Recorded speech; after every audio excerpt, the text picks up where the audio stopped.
What is up, Steelers Nation? Thank you so much for jumping on to another episode of All Steelers Talk. I'm Noah Streckbein, joined always by my main man, Jacob Punturi. Find us on youtube.com/All Steelers Talkers. Subscribe anywhere you get your podcast. The Pittsburgh Steelers 53-man roster is set. There are surprises, obviously, and then there are names that they can, maybe should go out to get. Jacob feels very strongly about at least one of them, and I am fired up to dive into it. Plus more. It's a lovely one here in the Berg. The Pittsburgh Steelers only waited about 35 minutes post 4 p.m. deadline to announce their roster, and we are always grateful for that one.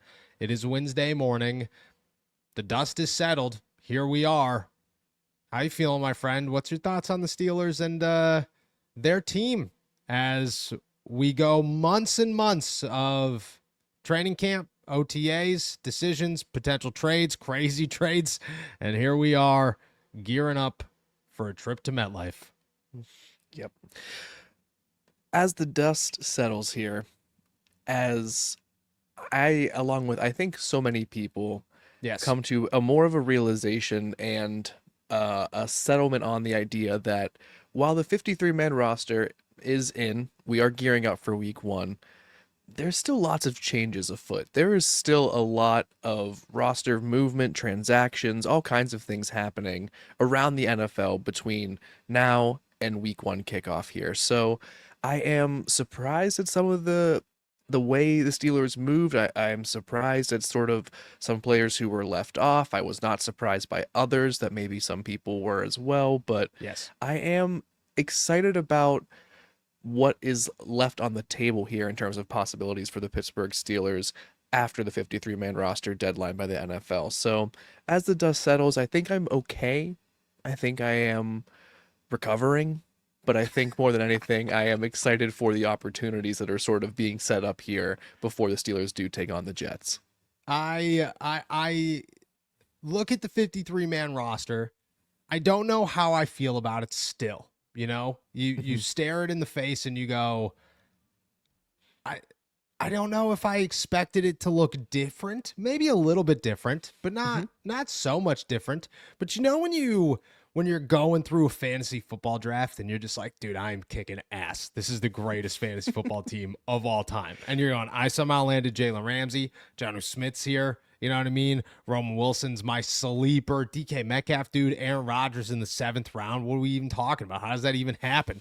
You're feeling real good. And then it's all over and done with. And you're looking at it and you're going, all right, bro, keep the straight face. You're fine, dude. Talk a little smack. Everything's good. But on the inside, you're like, I don't know how I feel about this. This might not be as good as I thought it was going to be in the beginning. And that's kind of how I feel. That's kind of how I look at it. You look at it and you just go, okay, it's here. And on paper, there are some really nice things. And there are also some really like, okay, you didn't believe it until you saw it. I think the wide receiver room is the first thing that caught me, was just like, we've come a long way to end up with exactly what we hoped not was going to happen, you know, and that is Calvin Austin, Roman Wilson, and so on. But I think the most alarming one is safety, because Chuck Clark gets released. Diontae Kent stays. Beanie Bishop's gone. We saw that coming. We were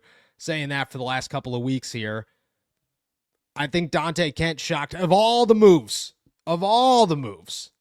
Diontae Kent being on the 53-man roster, I think, shocked me the most. Chuck Clark not being on the roster shocked me the most. I don't expect, I mean, maybe some are saying Diontae Kent might end up on IR. If he does, okay, I get it. But I look at it and say Diontae Kent has been practicing. If the Steelers think he's here, he's here. And it probably just means more Jalen Ramsey playing safety with Juan Thornhill and Deshaun Elliott. But that defense looks it looks, in my eyes, again, and I could be wrong. I'm not an evaluator of NFL talent at an NFL level. I'm simply a guy with a microphone talking about it, and I'll acknowledge that.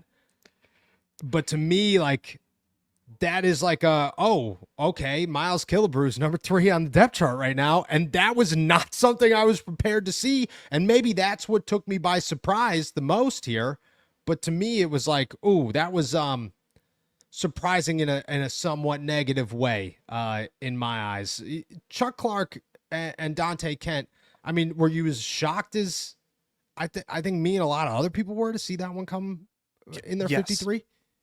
100%. I mean, I think I had taken for granted Chuck Clark's spot on the Pittsburgh Steelers 53-man Yeah. roster. If I'm being quite honest, I just assumed that they would carry, four true safeties, quote unquote, including Miles Killebrew, but with the understanding that Miles Killebrew does not play defensive snaps. He only plays on the special teams. Yes. So I think I was like, oh wait, okay, Chuck Clark's not on this. Are you maybe I missed him. Let me go back. I'll check again. No, oh, he's not on there. Diontae Kent is, and it made me instantly sort of remember what Omar Khan had said earlier in the summer about the versatility of Diontae Kent and how much they like him. And again, I'm not sure what the exact plans are for him. It seems like his injury concerns are progressing nicely, but not sure what the overall plan is for him in his rookie season. But if he's going to be a contributor, maybe there is some positional versatility that they're going to work with to get Diontae Kent into the rotation in some sort of way, or maybe there is some other move where Chuck Clark could come back onto the roster at some point. I also could see that happening as well. But yeah, it was the decisions made on the defensive side of the ball, I think, are what kind of removed that lens, that rose-colored lens that preseason and training camp sort of places all over the entire NFL and anyone who supports their team and covers a team, etc. You look at them and you go, oh, okay, we got 8 defensive linemen. Yes. I don't love it. You got 3 safeties. One of them's been injured the last couple of years. One of them's really a special teams ace. Yes. You're like, are there some deficiencies on this defense that we had not thought about prior?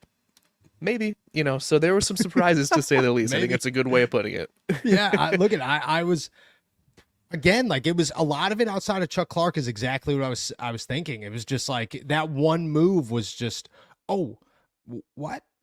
How did why does it look different than what I anticipated? I don't know what I was expecting, but this was not, I don't get it. The other side of it is Will Howard, Skylar Thompson, everybody sticking around. Will Howard's going to end up on IR. They only keep 3 running backs. They don't get a wide receiver. We're going to dive into wide receiver here in a minute. Andrus Peat makes the roster. The guy that, I'm not going to lie to you, didn't think had a shot the moment Mike Tomlin showed up and didn't know his first name in a press conference. I was like, that's not the way to start here, pal.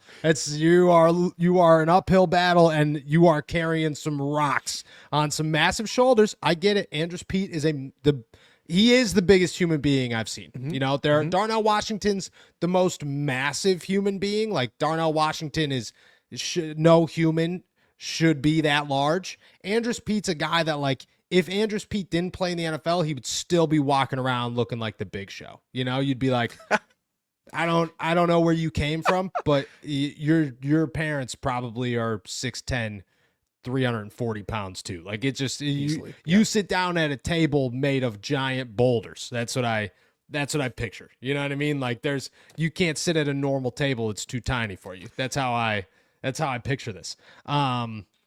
He makes the roster. Again, the offense is here, and we've talked about it all summer. There are no surprises on the offensive side of the ball. And still, again, like, I hate to be the guy that's just like, I don't really feel super awesome about it. But are you surprised that it looks exactly like we thought it was going to look? No. And this is like, for all of the conversations and reporting, speculation, investigating that you and I have done over the past couple of months regarding the Steelers offense, I have just continued to circle back to the same conclusion. And it's just that one way or another, they don't see the need at wide receiver 2 to be as pressing or as great or worth whatever they need to give up to get it and make that happen compared to the rest of us. So yes. I just, we can argue till we're blue in the face that they need someone who is an all-pro caliber or even just an 850-yard proven caliber wide receiver at the number 2 spot, which, the door remains wide open, and Wide there are open. some candidates available that could step into a larger role with the Pittsburgh Steelers that might kind of fill the gap slightly. But the fact remains, this team is very committed to giving the players that they bring in the most opportunities to succeed. And I think where it goes from there is that it leaves a lot to be desired, and it kind of can be underwhelming at first. And now it is all this sort of prove it mentality. It has to be this sort of prove it mentality translating onto the field in order for it to be worth it. Otherwise, we're going to continue having this conversation all over once again. Yep. Do you have a prediction on Will Howard and Corey Trice? Do they play this season? I think both of those questions are massive because Corey Trice starts the year on IR. Will Howard's expected to go on IR. Do you expect Will Howard to come off and join the quarterback room, or do you expect him to stay on? And with Corey Trice, like, do you expect the same thing? Like, Corey's a guy that you're hoping, right? But do you see this as maybe the beginning of the end of Corey Trice? I hate how negative I am in this podcast, dude. Somebody tell me to shut up. This isn't great, but I just don't like. That's where we're at here. It's a tough decisions. Things have come to reality. I think. Will Howard, what's your prediction on both those guys?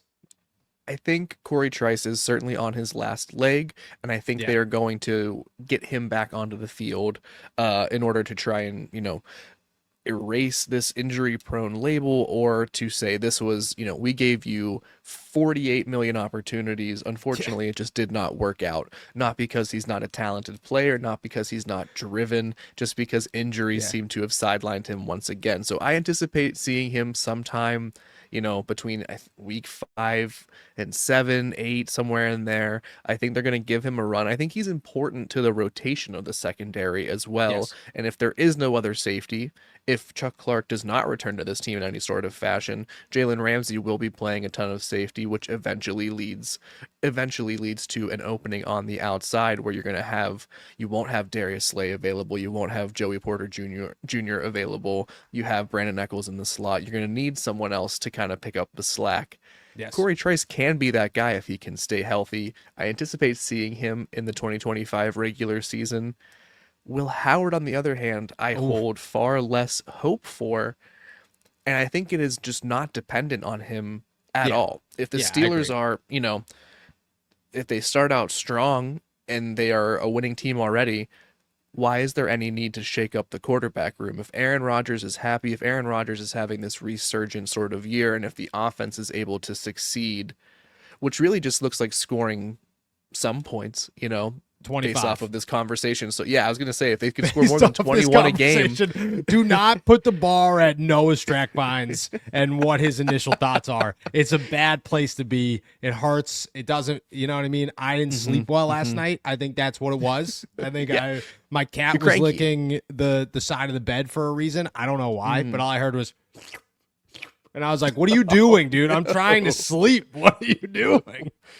All night long. Gosh, yeah, you can't listen. We can't start from there. We can't. But if they can score more than 21 points a game, and this team is kind of rolling, I cannot see a situation where Will Howard's development on the 53-man roster becomes more important or even close to the same level of importance as keeping the team consistency and keeping that success going in the upcoming season. So if the Steelers are rolling, Will Howard's going to be on IR all year. If it's gone to, hell in a handbasket, Will Howard might be 100% healed very quickly. You know what I mean? Okay. Yeah, so I think it's entirely dependent on the team's success and not sort of the health progression of one Will Howard. You've been doing this podcast with me for too long because you used the terminology of, or the unit of injuries as 45 billion, which is only an exaggeration I would make to describe anything really at all. But I agree with you 100%. Corey's going to come back and he's going to get one last shot, and that last shot's going to determine a lot. If he's healthy, if he can stay healthy, the Steelers want this guy to be the future. You know what I mean? They want him to replace Darius Slay. They want him to be the next guy. Like, that's how they view Corey Trice, as a capable, really good NFL corner who just can't stay healthy. if he can't stay healthy one more time, he's gone. There's no more sitting around waiting for Corey Trice. You've already done this. We've already talked about this many times. Will Howard on the other side, it's going to take so much for this guy to come off IR. So much. But I'll tell you this. If by week 4, the Steelers and their love for Skylar Thompson has faded, he's just going to come off IR. And the Steelers are just going to be like, who was that guy that was really good in the preseason? What was that guy's name? Was it Skylar something? No, I don't remember who it was. That's what they're going to be like. Skylar Bompson. What is that guy? I don't remember. That's what's going to happen. So if the love fades, he'll be back. If the love doesn't fade, if the Steelers look at it and just go, why would we care? Like, why is Will this big piece that we need to see on a practice squad? If Will's able to just look fine in the room during meetings and he looks like he's learning well, the Steelers will keep Skylar Thompson, because why wouldn't you keep Skylar Thompson? You'd put Skylar Thompson out there 10 times out of 10 right now before you'd put Will Howard in an NFL regular season game. And because of that, you would keep Will Howard on IR. But again, if that fades, and who knows, we'll know in 4 weeks, 5 weeks, if that actually does fade. But if it does, I could see Will coming back. On the other side of the 53-man roster are other teams' cuts. And me and you were texting throughout the day. There are 2 wide receivers that popped up that I think make some sense for the Pittsburgh Steelers. One of them they've called about already. The other one has ties to Aaron Rodgers, but not in a good way. Trey Palmer of the Tampa Bay Buccaneers was the first one. I think a somewhat surprising move for a team that is loaded at wide receiver, but suffered an injury that you thought maybe kept Trey Palmer around. The Pittsburgh Steelers, according to friend of the show, Zachary Smith, called the Buccaneers earlier in the summer looking for Trey Palmer. Well, Trey Palmer's available. The other one, Malachi Corley, former third-round pick, guy the Pittsburgh Steelers had a lot of interest in during the draft when he was coming out. The Jets cut him 8 months, I think the term is, after a drop that really ended his time with the New York Jets from quarterback Aaron Rodgers, which isn't great. Could he reunite? I know you're a Corley guy. The Steelers might be a Palmer guy. What's your thoughts on those two? Do you see either of them ended up in Pittsburgh over a guy like Jacoby Myers that reportedly, according to Adam Schefter, one team called? One team. What are the odds that team was a 412 area code? I don't know. But if it was, they were looking for the Raiders to take on Jacoby Myers' 2025 contract, which sounds a lot like something Omar Khan would say on the phone. Hey, pal, yeah, we'll take him. We'll take Allen Robinson, but you have to take all of his money, and we're just going to give you a conditional 7th-round pick. Just feels like we've been through this before. Palmer and Corley, though, we'll stick on those ones. I mean, do either of them end up in Pittsburgh? I think Trey Palmer has an actual good chance of ending up in Pittsburgh, and especially if Smitty's insights from earlier in the year, I think the Steelers could understandably like a lot about Trey Palmer. He's 6'1", he's blazing fast on the outside. He has experience returning punts as well. Yep. His release tells me that Chris Godwin's going to eventually, play a significant role again with the Buccaneers this year, maybe sooner than expected. So that's great. Very crowded room. If the Steelers have had interest and he's now just available to be had, that feels like a realistic fit, more so than Malachi Corley. But I mean, like you said, I am a big Malachi Corley fan. Was a fan of him coming out of college. Yes, rookie year, no, something to forget for sure. Yeah. And Aaron Rodgers has a lot of insight into maybe what that was like behind the scenes for him. But he got the nickname and Yak God in college for a reason. The man just the Western Kentucky offense, and not that an NCAA offense is the end all be all for translating and predicting to the NFL level, but it was everything from screen passes and lateral handoffs in the backfield, outside, mostly a slot guy. Yep. And it just was everything was get the ball to Malachi Corley. It was like in the movie Kicking and Screaming when they were like, just pass the ball to the Italians, just give the ball to Malachi Corley and let him go. He's the dude's incredible. 5'11", 215 was the reported weight, Yep. at the end of last season. That's a massively strong human. The lower body strength is on display a lot. I love the athleticism and the ability to do something in space once the ball is in your hands.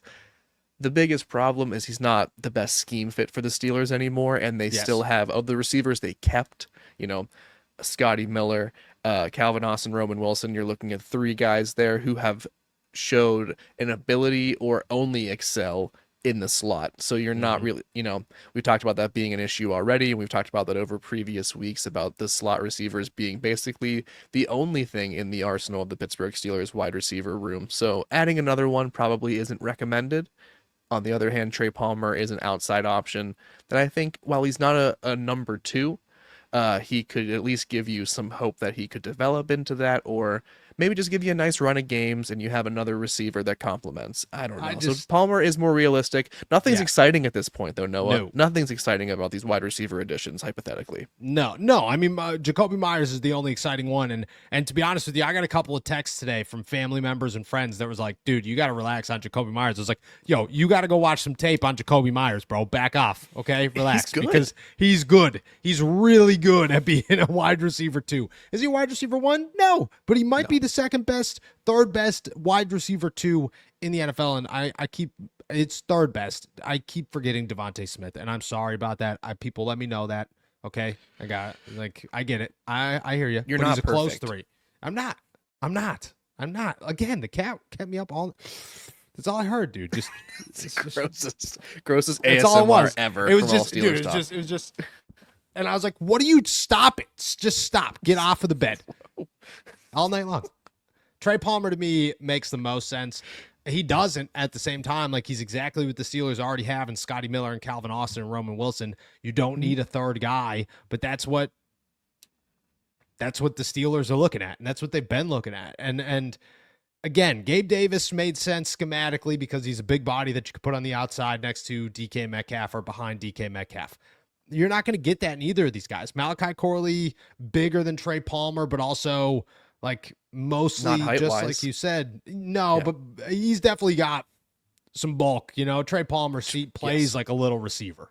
Trey Palmer plays like a little guy. I also wouldn't be shocked if, I still think about it all. Calvin Austin is listed as 5'10" on the Steelers roster. I'm 5'8". Okay. I look down to Calvin Austin, and I'm not 5'10". To me, he's a bigger body, but again, he plays in the slot. Like, that's what you're looking for. So you're just adding another guy for the options that you already have, which again are fine. And if you were going to say this is just a slot heavy team, it's what we do, that'd be great, except for the fact that you also have Jonnu Smith and Pat Freiermuth and Connor Hayward, who are also in the slot. So to me, it's like, where do you just at some point accept that there's just no need for it? That there's just, you could just say, we don't need these guys. And if you're going to go for either of them, you're going for Malachi Corley, and you're only going for Malachi Corley because he's a second-year guy. He's a third-round pick a year ago. You might as well take a shot on him. Trey Palmer's been in the league before, didn't make a team. I get it on a loaded roster, but he was never expected to be a star. You could still at least try to produce something out of Malachi Corley. Again, I'm not confident either of them are going to end up in Pittsburgh. Can I toss a name that's definitely not going to end up in Pittsburgh, but makes so much freaking sense for the Pittsburgh Steelers? And people are going to hate me for this. You are going to hate me. You might hate me for this. But when I tell you that it is the best option the Steelers could have if you removed everything else besides just playing football, that he is the best option for Aaron Rodgers to have on the field next to DK Metcalf. He makes so much sense for what the Steelers are looking for. It's crazy. Okay? And they've been looking for it since he left the Pittsburgh Steelers. Jesus. Yeah, it's Diontae Johnson. Diontae Johnson makes so much sense for the Pittsburgh Steelers. It's crazy. He's an X. He runs incredible routes. He's still, in my eyes, one of the best route runners in football. You want to know what Aaron Rodgers is fantastic at? Finding guys who are open. Who's always open? Diontae Johnson. He's not going to do anything flashy, but for that second guy to be like, I need 11 yards, there's 11 yards. Come on. I don't know if he's good anymore. I have no idea. I haven't watched him play in 3 years or in 2 years because You know, in the last 18 months, he's played for more teams than most guys will ever play for in their NFL career, and he's played in about one game in that whole time. But I think if he could still play football, which again I don't know if he can. Like what? Tell me I'm wrong. Tell me that's not what the Steelers would, if he's good, not what the Steelers could use. Outside of everything else that comes with them, just the fact on the field of what he can do. Yeah, listen, that he never goes in the locker room. He never talks to the media. He's not out there for running game. Like, just that's all. And personally, dude, just to toss it out there for everybody else so that you could hate me a little bit more, I was a big fan of Diontae. Me and Diontae were cool, man. I could go up to Diontae and ask him any question. I could ask him about his life. Like, we could have normal human being conversations. I was a fan of Diontae the person. Apparently things have changed. I'd be excited to see it, but on the field, dude, he makes perfect sense. He makes perfect sense for the Pittsburgh Steelers. I would be lying if I said I've seen much of him since he left the Steelers. Other than there's not much to see. Well, yeah, there's been nothing on the field, right? Like, it's just the headlines and drama and tension behind the scenes with whatever organization he's in. Remove all that. Yeah, I imagine the man can still do some really, really good things. I just am. I don't hate you for the take. I think a lot of people will be a lot more fiery about hearing that response than I am. Yes. I think he's a last resort, okay, and we are at the place of last resort. And what I do really, really like, and what I could maybe see happening, is like the George Pickens is no longer in the locker room, and that was a big source of tension before both of those players. Before George was George, and who's fixing George, man? Who's fixing George? Nobody's fixing George. That's why he sent them to Dallas to say Jerry doesn't care about George, dude. Micah Parsons is sleeping on the sidelines. We've been through this. Maybe Diontae comes in here and yeah, once in a while he's not going to block on a running play, and everybody's going to hate him for it. I get it. Yeah. But if you could somehow remove that, doesn't play when it's cold. Doesn't play when it's cold. Doesn't play coming off the bench. Can't even make a Browns roster that he was definitely going to start at 2 months ago. So I don't know what's going. Again, he could be really bad, but if he's not, I'd sign Diontae. I would. I'd at least bring him out of the practice squad and say, let's just see if he's all right. Because if he's still the best route runner in football, which at one point in his career he was, not long ago, I mean, you want to know who was one of the best route runners in football when him and Aaron Rodgers were absolutely insane together? Devontae Adams. And they're not the same player, but Aaron knows how to get guys. Aaron knows how to find the guy that's open. He's as good with timing as anybody in the league. And Steelers need a route runner. They don't have one of those. Just saying. I'm just saying. I get it. Everybody hates me, but we'll see. We'll see. The 53-man roster's out. I don't feel good about it.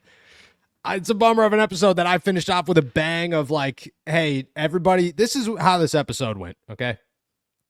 Wow, dude, Noah's a bummer. Wow, dude, Noah's a bummer. Noah, man, why don't you smile a little bit? That would be awesome. Weird cat noises. Hey, how about this ludicrous wide receiver idea that everybody hates but Noah? So, shout out, dude. Appreciate you guys, as always. Hey, you know what?